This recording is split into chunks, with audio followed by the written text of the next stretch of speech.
Alright, welcome back guys. Let's fill in the gaps to the different parts we've just drawn out with the alpha maps. Okay, so we're going to create two texture maps for this part. So if we go back to our Affinity photo and let's just clear the memory here. We'll just delete these extra documents because, well, we like to keep our PCs, we don't want to blow them up, do we? Especially during the graphics card shortage. That would be a bad idea. So we want to create a what I like to call generic skin alpha texture. Okay, there's generally, arguably, well, you could say there's a lot of different areas. We've just spent time isolating different areas, but the key areas that we can use as a generic skin alpha are the cheeks and the forehead. And you could say that that actually is the two most vacant places right now. We're going to use a cheek alpha to fill in the gaps here between the different sections we've done already. And we're going to do the forehead skin alpha to just basically fill in all the gap at the top here. Okay, that's essentially thinking behind that. Alright, so you pick which side of the cheek you like the most. I'm going to go for one with the most kind of, well, I should really go for the one with the most generic, but I do like this side a bit more because it has got a few little extra pieces in there. I believe they are just sort of, what can we say? Just kind of blemishes on the skin. So I'm just avoiding this mouth section here because I'm looking at very much the generic kind of palette for the skin alpha there. So new from clipboard. I haven't copied it yet, silly Billy. I was thinking that's not right. Copy it first. New from clipboard. So we'll export this as, we'll do cheek generic underscore A. Let's get rid of the first underscore. There we go. Okay, so with that exported, we'll do the same for the forehead. Let's take it right smack bang in the middle, and you can see I'm not even silhouetting these areas because they're perfect squares. I did the same. I haven't copied it yet. What's wrong with my fingers? Fingers, respond, please. Control C first. There we go. Right, my brain's working now. I apologize, guys. Okay, export, and we'll go to export here, and we'll do forehead generic underscore alpha or A. Okay, so there's two applications for this. I'll let you decide which one is best. Okay, we'll import the let me demonstrate with the forehead one first.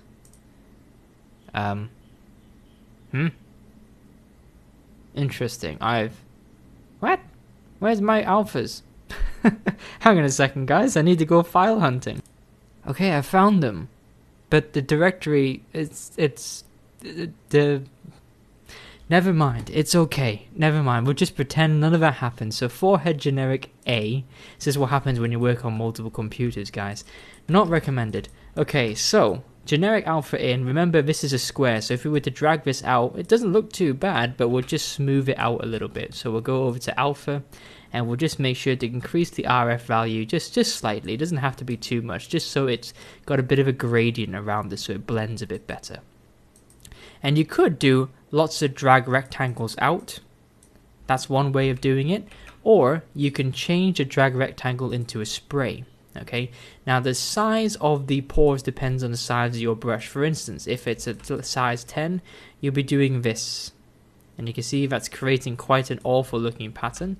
If you do size, so not intensity, if you do size, let's say hundreds, as you paint it out, it will do a big size like that, okay? So it depends what you want. Generally, the only thing I would say is you can do both, but just be aware as you paint, you will, like we discussed before, be increasing the layers. You'll be increasing it there, like as if you were using a standard brush. Okay, so just kind of, I would almost stipple it across, but it does matter in which direction you use the spray. If you go left to right, you see the pores go left to right. So I'd imagine we've been dragging it up for now, so I'd always sort of paint upwards. Okay, so around here, I'm going to elect to do a drag rectangle instead. And I think I will increase the contrast to 1.2 slightly. Okay, and then just drag it up just to hide this line here, blend it in a bit more. I think I might start there. I'll just keep going around this edge here. Like so. And you can see I'm starting to be a bit nondescript about it now. I'm just going around and just filling the space out. Okay, and as you start to get towards the kind of back of the head, it becomes less and less important because, well, you won't see it. Okay, there you go. Okay, so there, the head's now got some detail where it matters. You could just do a little bit there as well, just to fill out the side of the head. And we can do that around the ears too.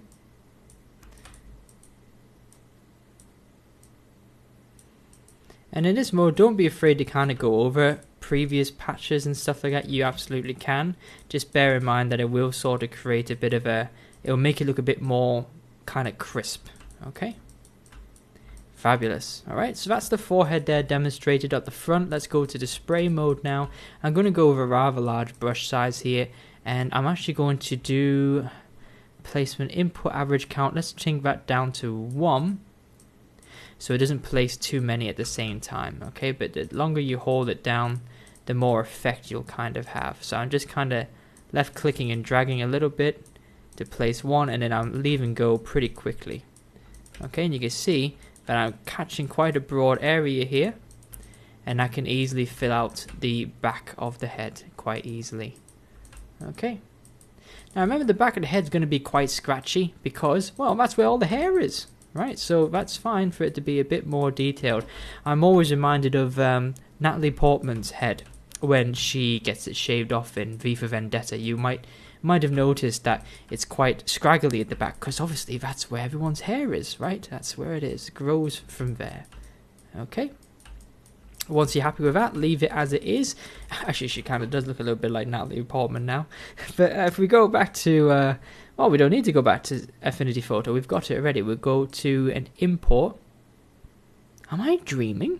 Yeah, I thought we did it. Yeah, cheek generic A. Yes, sorry guys, I'm getting old. The memory's not what it was, you know. So we'll do a slight radial blur on that. Yes, looks good. And we just do the same thing. Okay, so bear in mind, if you use the paint, you see it's going to just... well, inflate the side of the head. Okay, so just be aware if you're using the spray brush. So I'm just going to go back to my more accurate drag rectangle brush, and I'm basically going to paint this wherever there's a gap. So I can see there's a bit of a gap here, so I'm just going to, you can see there, I'm just going to drag out some extra detail and fill in the gaps. Okay.